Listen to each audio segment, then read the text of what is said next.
Hər vaxtınız xeyir, gözəl, əziz tamaşaçılarımız. Həmişə olduğu kimi yenə də sizi bu gözəl gündə salamlayırıq. Mən Xəyalə və mən Zaur. Sizi 3 qat iplik verilişində xoş gördük. Həmişə olduğu kimi verilişimizi Vaiz kitabından 4-cü fəsil 12-ci ayədən oxumaq istəyirəm. Əgər bir nəfər tək qalıb məğlub olarsa, 2 nəfər hücuma tab gətirə bilər. 3 qat ip tez qırılmaz.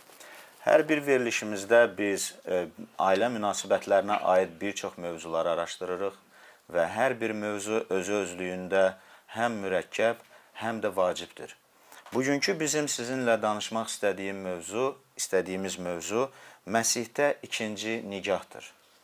Bu mövzu bugünkü gündə artıq imanlıların arasında çox böyük bir yer alıb. Çünki biz görürük ki, həqiqətən də ailələr həm dağılır, bəzi ailələr var ki, hansılar ki, boşanırlar və boşandıqdan sonra da ikinci dəfə ərə getmək və yaxud ailə qurmaq istəyirlər. Və biz buna görə də çalışdıq, bu günləri sizinlə bu mövzu haqqında istəyirik danışaq. Çünki bu lazımdır və hətta bəlkə də bir çox tamaşaçılarının suallarına cavab olar bu. Doğrudan da Xəyalə, biz əgər baxsaq, hər bir ailədə hansısa bir problem var. Və biz o problemlərə baxanda görürük ki, elə problemlər var ki, imanlılar bunu həll edir. Elə problemlər var ki, insanlar həll etmək istəmir və qəti qərara gəlirlər ki, yox, biz ayrılacağıq. Boşanma və yenidən evlənmə məsələsi olduqca səmimi məsihçilər arasında, həmçində dünyada tez-tez müzakirə mövzusudur. Və bu müzakirənin mərkəzində 2 əsas sual durur. Mən hətta deyərdim ki, 2 əsas fikir durur. Bu, Allah boşanmağa nə vaxt icazə verir? Yəni, bir çox insanlar buna sual verirlər ki, görəsən Allah icazə verirmi boşanmağa? Və ikinci isə Allah yenidən evlənməyə nə vaxt icazə verir? Əgər icazə var və yaxud yoxdursa, bunu istəyərdik ki, bilək. Bir çox insanların bu cür sualları olur.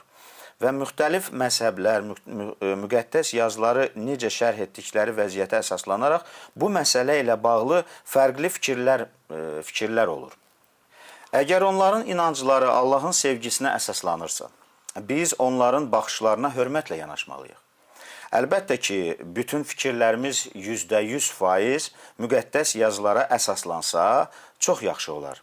Həqiqətən də biz də istəyirik ki, bizim fikrimizdə, bizim düşüncəmiz, bizim baxışımızda və bu günləri danışacağımız hər bir söz müqəddəs kitaba əsaslansın. Çünki əgər o Allahın kəlamı ilə eyni deyilsə və bizim dediklərimiz Allahın kəlamı əsaslanmırsa, onda bizim dediklərimiz boş və mənasız sayılır. Adi insan fikri sayılar. Biz də istəməzdik ki, bizim fikirlərimiz insan fikri olsun. Çünki hər nə deyiriksə, hər nə istəyiriksə ki, bugünkü gündə, həyatımızda, ailəmizdə tətbiq eləyək, bunların hamısını müqəddəs kitabdan istəyirik ki, istinad eləyək və bizim təməlimiz də, düşüncə tərzimiz də, götür-qoyumuz da müqəddəs kəlama uyğun olsun. Və həmçinin də adətən şagirdlər yetişdirən müəllim Allahın iradəsinə zid olanı öyrətmək istəməz. Və biz də çalışırıq ki, insanlara, ailə münasibətlərini, ümumiyyətlə, bu haqda eşitmək istəyən insanlara müqəddəs kəlama uyğun olaraq nə isə deyək. Həmçində Allahın onlara vermədiyi yükləri insanların çiyninə biz də yükləmək istəmərik. Əgər Allah bunu demirsə, biz də onu demək istəmərik. Məqsədim olaraq bu mübahisəli mövzunu, hansı ki mübahisəli bugünkü gündə boşanmaq və boşanmaq istəyi, nə zaman insan boşana bilər və yox, və yaxud ailə münasibətlərində problem yaranarsa o boşanır və sonradan gedir ikinci dəfə ailə qurarsa nigaha daxil ola bilər ya yox, bu da çox mürəkkəb bir mövzudur. Əvvəla onu demək istəyirəm ki, bugün boşanmaların çox olmaq faktlarına biz həqiqətən də üzülürük. Çünki boşanmalar çoxalıb. İnsanlar bir-birindən adi bir xırda şeyin üstündə ayrılırlar və daha acınacaqlısı da odur ki, məsihçilər, o cümlədən xidmətdə olanlar boşanır. Artıq Rəbbə xidmət eləyənlər boşanır və bu faciədir. Böyük bir faciədir. Biz boşanma probleminin qarşısını almaq üçün hər şey etməliyik ki, bunun ən yaxşı yolu insanlara müjdəni təbliğ etmək və tövbəyə çağırmaqdır ki, insanlar öz fikirlərindən daşınsınlar. Axı Allah bunu istəmir. Allah heç bir halda boşanmağını istəmir. Niyə? Ona görə ki, əzəldən bəri Allah iki insanı bir-birinə ər və arvad olaraq yaratdı. Yəni Adəm və Həvvanı onları bir-birinə qovuşturdu və belə bir söz dedi ki, insan ata-anasından ayrılacaq və öz həyat yoldaşına, yəni öz arvadına qovuşacaq və ikisi bir bədən olacaq. Və həmçinin də Allah istəməz ki, o bir bədəni ortadan ayrısınlar və bir bədən başqa bir yerə getsin, bədənin yarısı isə başqa bir yerə getsin və sonradan isə belə bir fikir irəlidə sürsün ki, mən ikinci dəfə ailə qurmaq istəyirəm. Həqiqətən də bu çox vacib və ciddi məsələdir. Deməli, iki sevən insan əgər gələcəkdə ailə qurmaq istəyirsə və evlənmək istəyirsə, onlar boşanmaq haqqında heç kəs fikirləşmir. Yəni, onların ağlına da gəlmir ki, onlar nə vaxtsa boşana bilərlər. Və buna görə də biz evli cütlüklərin, evli insanların nigahlarını pozmamağa tövsiyə etməliyik insanlara və Allahın böyük lütfü haqqında onlara danışmağa borcluyuq. Yəni, biz imanlar bunu eləməliyik ki, o evli cütlüklər nəyin bahasına olursa olsun öz ailələrini qorumağa çalışsınlar, yəni ayrılmasınlar. Hamımızın razılaşdığı əsas həqiqətdən də başlayaq. Müqəddəs yazı açıq və aydın şəkildə bizə deyir ki, Rəbb boşanmaya qarşıdır. Bəli. Yəni, Rəbb istəmir ki, ailə dağılsın. Və İsraildə o zaman əhd-ətiq dövründə kişilərin arvadlarını boşadıqlarını görən Rəbbimiz, Allahımız Həvari Matta və Məlaki Peyğəmbər vasitəsilə görün nə deyir. Matta İncili 19-cu fəsil 6-cı ayə. Artıq onlar iki deyil bir bədəndir. Buna görə də Allahın birləşdirdiyini insan ayırmasın. Amin. Məlaki Peyğəmbərdə isə yazılıb ki, onun kitabında 2.16 İsrailin Allahı Rəbb belə deyir. Mən nigahını pozub qəddarlığa bürünən adama nifrət edirəm. Amin. Amin. Həqiqətən. Bu Allahın məhəbbət dolu və ədalətli xasiyyətini bilənlər və ya boşanmanın ər-arvada və ya ailədə olan uşaqlara nə qədər böyük bir sarsıntı verdiyini bilənlər üçün təəccüblü deyil. Əgər insanın, hər hansı bir insanın ər-arvadın boşanmağa münasibəti müsbətdirsə, deməli, onun əxlaqı çoxdan pozulub. Mən belə deyərdim. Çünki Allahdan uzaq düşmüş bir vicdana malikdir həmin insan. Axı Allah deyir, axı boşanmayın. O qarşıdır buna. Allah məhəbbətdir. Ona görə də boşanmaya nifrət edir. İki boşanan insan aralarında olan Allaha və vicdanlarına, yəni həm Allahı, həm də vicdanlarını susturaraq iblisə yer verib həyatlarını bədbəxt edirlər. Allaha qarşı əks gedirlər. Birbaşa Allahın istəyinə əks gedirlər. Niyə? Çünki axı Allah deyir ki, sən bir yaxları çox gözəl bir ayə oxudun ki, Allahın birləşdirdiyini insan ayırmasın. Deməli, bu nə deməkdir? İki insanın biri-birindən ayrılmasına səbəb insan olur. Yəni, o iki insandan biri olur. Axı buna səbəb Allah olmur. Nə də ki, Allah istəmir ki, onlar ayrılsınlar. Əgər insan bunu istəyirsə, deməli, insan kimə yer verir ki, onlar ayrılır? Mən hətta deyərdim ki, ailə Allahın qurumudur, Allahın birləşdirdiyidir və Allahın bütövlüyüdür. Və ailənin içində isə Allah tam şah olaraq olarsa, yəni şah olarsa, əsas şəxsiyyət olarsa, onun dedikləri əsas olarsa, onda boşanmağın nəinki adı belə, heç o haqda söhbət də belə gedə bilməz. Mən bir cütlük tanıyıram, sevdiyimiz insanlardır və mən bir dəfə dostumdan belə bir söz eşitdim. Dedi ki, biz öz aramızda hətta zarafatla da belə bir-birimizə heç açan demirik ki, elə eləmə ki, səndən boşanım. Yəni, hətta bunu zarafatla da belə demirlər. Ona görə ki, biz sözümüzlə çox vaxtı nəyisə əkirik və gələcəkdə bu sözümüzə görə cavab verə bilərik. Ona görə də heç boşanmanın adını da belə çəkməyək ailəmizdə. Çünki bu söhbətlər yaxşı şeyə gətirmir. Və bir dəfə bəzi fəriseylər İsa'dan gəlib soruşurlar hətta bu haqda. Soruşurlar ki, hər bir səbəbə görəmi biz öz həyat yoldaşlarımızı boşaya bilərik?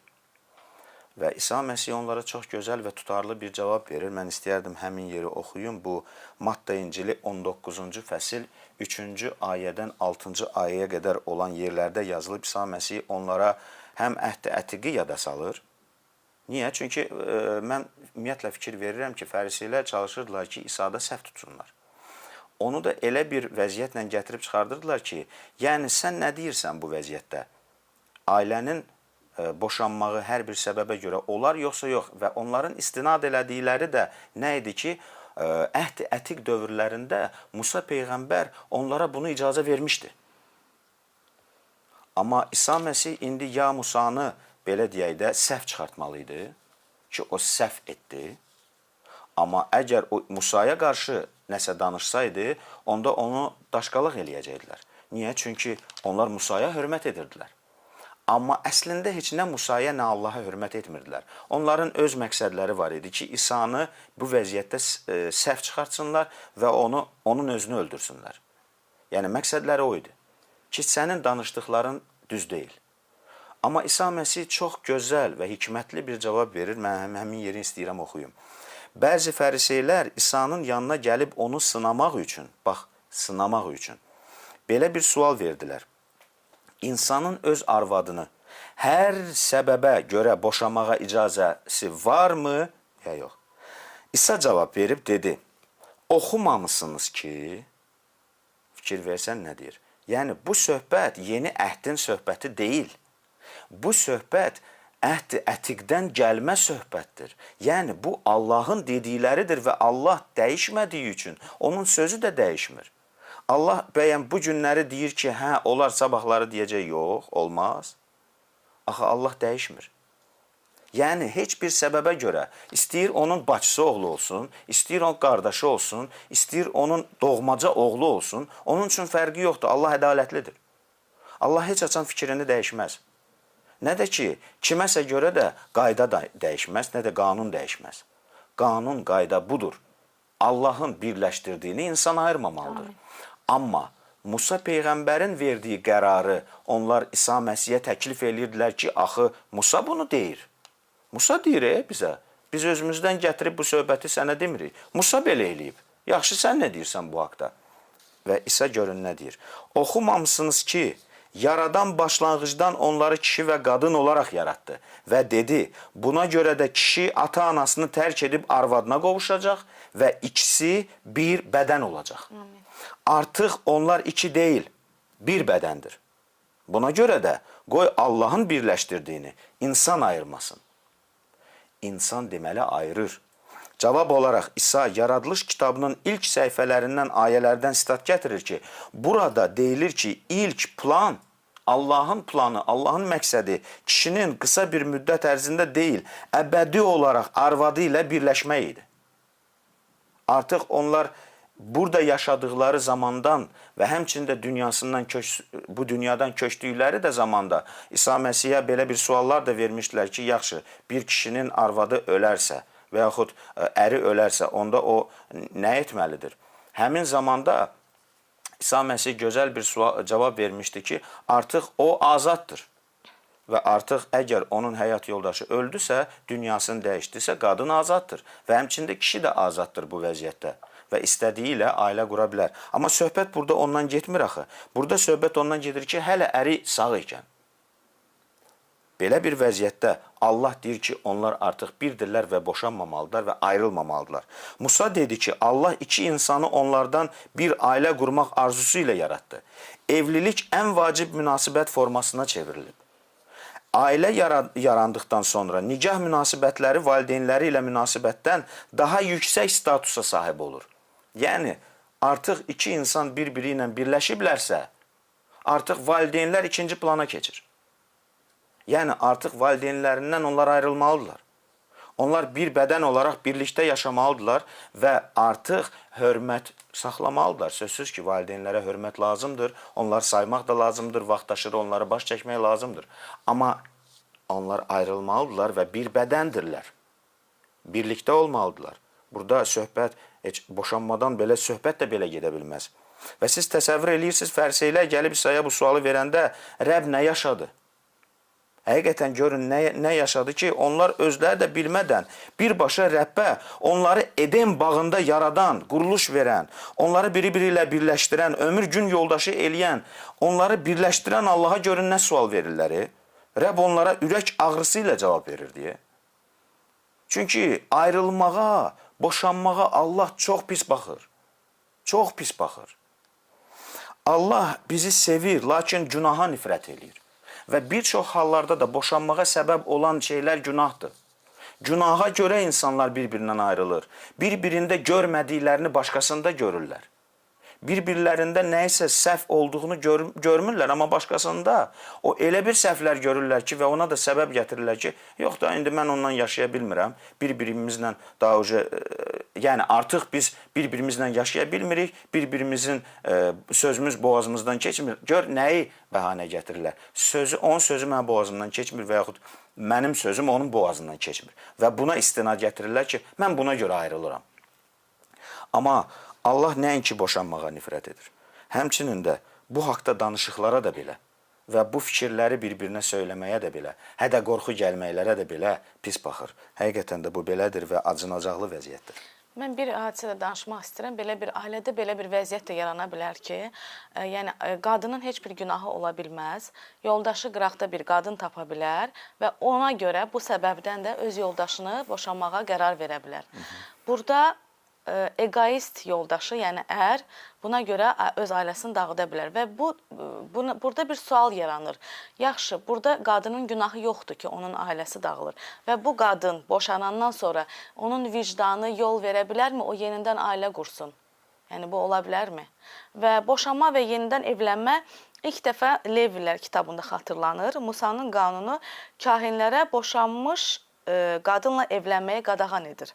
Bu Levilər kitabında 21-ci fəsil 7-ci ayədə yazılıb. Kahin fahişəni yaxud ləkələnmiş və ya ərindən boşanmış qadını da arvad almasın. Çünki kahin Allahı üçün müqəddəsdir. Amin. Həqiqətən Musanın qanununun heç bir yerində İsraildəki bütün kişilərə ünvanlanan oxşar qadağaya rast gəlmirik. Bəli. Üstəlik oxunan, indicə oxuduğumuz ayəyə görə. Yəni o vaxtı İsraildə boşanmış qadınlar da var idi və kahinlik vəzifəsi almayan kişinin artıq ərdə olan qadınla evlənməsində qəbahət yox idi. Yəni sıradan olan bir kişi, yəni kişi boşanmış qadınla, dul qadınla ailə qura bilər. Amma kahin bunu edə bilməz. Kahinə olmaz. Çünki kahin üstündür, o müqəddəs sayılır, yəni digər Əslində boşanmış qadınla yox, dul qadınlar evlənə bilərdilər, bəli. Bəli. Və indi oxuduğum ayəyə görə də yalnız kahinlərə və keşişlə evlənmək istəyən boşanmış qadınlara aiddir bu söhbət. Boşanmış qadın yenidən ailə qura bilər, amma bu kahinə aid deyil. Həmçinin hər hansı bir kişi əgər keşiş deyilsə, boşanmış qadınla da evlənə bilər. Bu yazılıb Levilər kitabı 21-ci fəsil 13-cü və 15-ci ayələrdə. Bu kahin bakirə qız alsın. Dul, boşanmış yaxud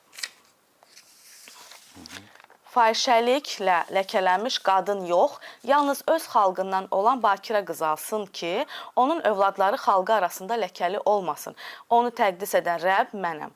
Yəni bu hansı hallardadır ki, kahin artıq onun həyat yoldaşı ölüb, yəni dünyasını dəyişib və o ikinci dəfə ailə qura bilər, amma ailə qurmağı da ancaq nə vəziyyətdə icazə verilirdi ki, o qız bakirə bir qız olsun. Bəli. Bu ayədə deyilir ki, dul qadının baş kahin olmayan kişi ilə evlənməsi günah deyil.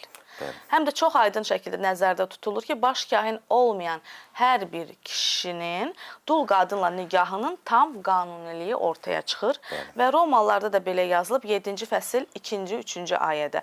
Məsələn, ərli qadın qanunla ərinə o vaxtacan bağlıdır ki, əri sağdır. Amma əri öldükdə qadın nikah qanunundan azad olur. Buna görə də əgər qadın əri sağ ikən başqa bir kişiyə ərə gedirsə, zinakar sayılır. Amma əri ölsə, qadın qanundan azad olur və başqa bir kişiyə də ərə getdikdə zinakar olmur. Və 1 Timotey 5-ci fəsil 14-cü ayədə də belə yazılıb. Beləliklə, yaşa dolmamış dul qadınların ərə getməsini, uşaq doğmasını, evini idarə etməsini, düşmənə heç bir böhtan atmaq fürsətini verməməsini istəyirəm. Amin. Amin. Həqiqətən də çox maraqlı yerlərdir və həmçinin də biz bu yerlərə qarşı bir söz də deyə bilmərik. Nədir ki, o sualı olan insanlar bizim tamaşaçılarımızın arasında yəqin ki, elə bir insanlar var ki, hansıların ki, sualı var ki, görəsən kim ikinci dəfə ailə qura bilər? Müqəddəs kitab bizə açıq aydın deyir ki, kahinlərə gəlincə, kahinlərin əgər onlar onun həyat yoldaşı dünyasını dəyişibsə, bakirə qızla evlənə bilər. Amma o ki qaldı ki, adi, yəni məbədə gəlib gedən və adi bir insana, istər kişi və yaxud qadın, o insan bir şərtlə boşanmış qadınla evlənə bilər, əgər o qadının günahı deyilsə o boşanmada. Yəni onun həyat yoldaşı zina edib deyə o boşanıb ondan. Çünki bir şərtlə insanlar bir-biri ilə boşana bilər, əgər aralarında zina olubsa. Və zina üstündə tam ixtiyar verilir insana ki, əgər həyat yoldaşı zina edibsə, onunla düzdür. Rəbb bizə deyir ki, barışsa daha yaxşı olar, bağışlasa yaxşı olar. Amma əgər bağışlaya bilmirsə və o insanla artıq yaşamaq istəmirsə, bir də təkcə zinaya görə ayrıla bilərlər. Və ayrılıbsa, yəni təqsir onda deyil, onu Allah da bilir və cəmiyyətin içində də hamı bilir ki, problem kimdə olub ki, o insan ayrılıb və ikinci vəziyyət də nədir ki, insan ayrılır, o da əgər mən Məsihi qəbul edirəmsə, amma mənim həyat yoldaşım Məsihi qəbul etmək istəmir, nə də ki, ondan sonra mənlə də yaşamaq istəmir, həmin vəziyyətdə həmin insan azaddır. O insan ondan ayrıla bilər. Və düzdür, müqəddəs kitab bizə başqa tərəfini də söyləyir ki, hardan bilirsən ki, sən öz həyat yoldaşını imana gətirib, onu xilas edə bilərsən axı. Yəni, o da bir ilk növbədə bir qərar deyil. Onu da Rəbbə buraxmaq lazımdır. Amma əgər o insan qəti qərar verirsə ki, mən sənlə yaşamaq istəmirəm, nə var, o Məsihi qəbul eləyib, orada onun seçimi özünün seçimidir. Yəni, o qərarı həyat yoldaşı özü verir və belə bir insan hansı ki ayrılıb, başqa bir insanla ailə qura bilər. Rəbdə. Rəbdə ailə qura bilərlər, məbəddən ailə qura bilərlər və artıq ailə qurandan sonra onlar bir-birindən ayrılmasın. Amin. Və həmçində müqəddəs kitabda biz görürük ki, əgər bir insan boşanıbsa birindən və sonradan ikinci dəfə ailə qurubsa və ondan da boşanıb təzədəndən o birinci həyat yoldaşına qayıtmasın. Bu şeylər də var və bunu bizə müqəddəs kitab deyir. Və həmçinin də əgər icazə versəz, indiyə qədər qeyd etdiklərimizi ümumiləşdirim. Allah boşanmaya nifrət etsə də, Əhd-i Ətiqin heç bir yerində təkrar nikahın günah olduğunu demir. Və həmçinin də iki hal istisna olur, bayaqları biz bunu dedik. Kahinlər ikinci dəfə evlənə bilməzlər. Əgər arvadları vəfat edərsə ancaq, o da bakirə qızla evlənə bilərlər. Və ikinci də boşanmış qadın keşişlə evlənərsə, bu da olmaz. Və həmçinin də sonralar Allah heç vaxt demədi ki, boşanmış şəxslə evlənmək günahdır. Ancaq kahindən başqa bunu deyir və boşanmışı da mən bayaqları izah elədim ki, hansı səbəblərə görə boşanıb. Paul yenidən evlənmək haqqında bəzi ayələri deyir və mən istəyərdim həmin yerlərdə oxuyum. Bu 1 Korinfililər 7-ci fəsil 25-ci ayədən 27-ci ayəyə qədər olan söhbətdir. Burada yazılıb, indi isə qızlara gəlincə, bu barədə Rəbdən əmr almamışam, amma etibara layiq olmaq üçün Rəbbin mərhəmətinə nail olmuş bir insan kimi öz fikirlərimi deyirəm. Məncə, indi yaranmış çətin vəziyyətə görə insanın olduğu kimi qalması daha yaxşıdır. Arvadınla nikahla bağlısansa, ondan azad olmağını arzu etmə. Arvadın yoxdursa, özünə arvad axtarma. Yəni, bunun da fikrini mən istəyərdim izah edeyim Həvari Pavelin. O nə demək istəyir? Yəni, əgər sən nikahla bağlısansa, yaxşı olar ki, onunla qalasan. Yəni, pis, yaxşı, çalışın o problemi həll eləyin və bir yerdə yaşayın. Ayrılmayın. Bir kompromisə gəlin. Hansısa bir nəticəyə gəlin. Razılığa gəlin. Bağışlayın. Sevin bir-birinizi. Ümumiyyətlə, sevgi çox günahın üstünü örtür. Bəli, bir çox problemləri Rəbbin sevgisi o problemlərə qalib gələ bilir. Amin. Və ikinci tərəfi də istəyirəm deyim ki, əgər arvadın yoxdursa, yəni dul qalmısansa, yəni həyat yoldaşın yoxdursa, yaxşı olar ki, ikinci dəfə özünə həyat yoldaşı axtarmayasan.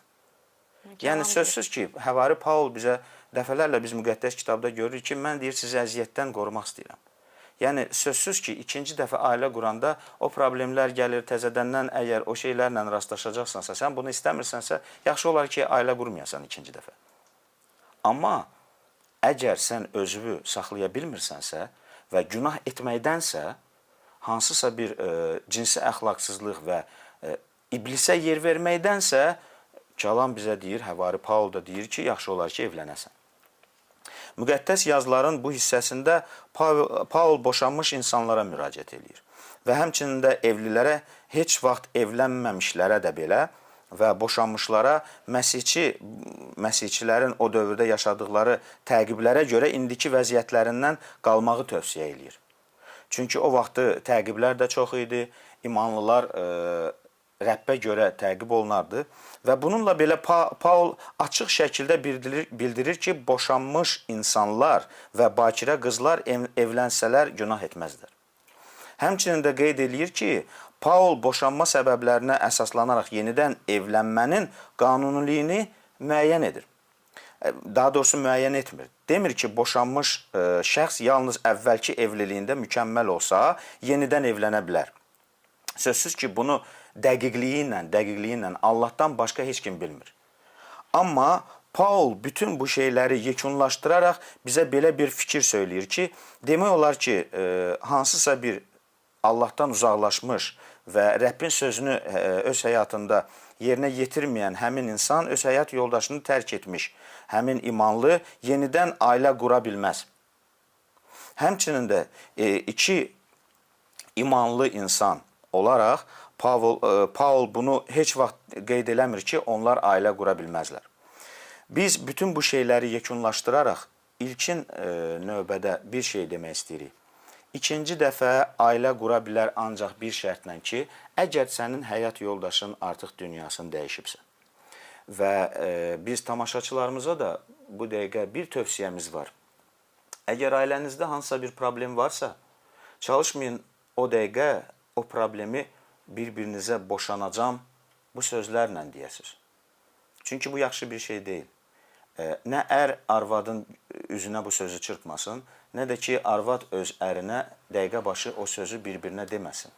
Və həmçinin də Həvari Paul dediyi kimi, mən də bu fikirlə razıyam ki, əgər biz ayrılmışıqsa, yəni bir insan səndən ayrılmaq istəyirsə, sözsüz ki, biz buna qarşı deyilik. Nə də ki, burada problemli bir şey yoxdur ki, əgər bir insan imanlıdırsa, o birisi imansızdırsa, o səndən ayrılmaq istəyirsə, onun işidir.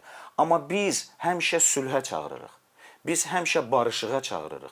Və həmçinin də çalışırıq ki, bir imanlı olaraq dözək, səbr edək.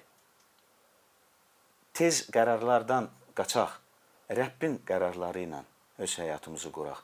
Və Rəbb bizə bu işdə güc, qüvvət versin ki, boşanma, yenidən evlənmə, bu şeyləri qoyaq qırağa, əksinə baxaq həyatımıza və Rəbb bizdən nə istəyirsə, onu edək. Və Rəbb bizə bu işdə xeyir dua versin. Amin. Mən də hər birinizə məsləhət görərdim ki, ailənizin qədrini biləsiniz, ailənizi sevəsiniz, uşaqlarınızı sevəsiniz və boşanmağa qaçmayasınız. Rəbbimiz hər birinizə bu işdə xeyir dua versin və hər birinizi qorusun. Sağ olun, sağlıqla qalın. Sağ olun.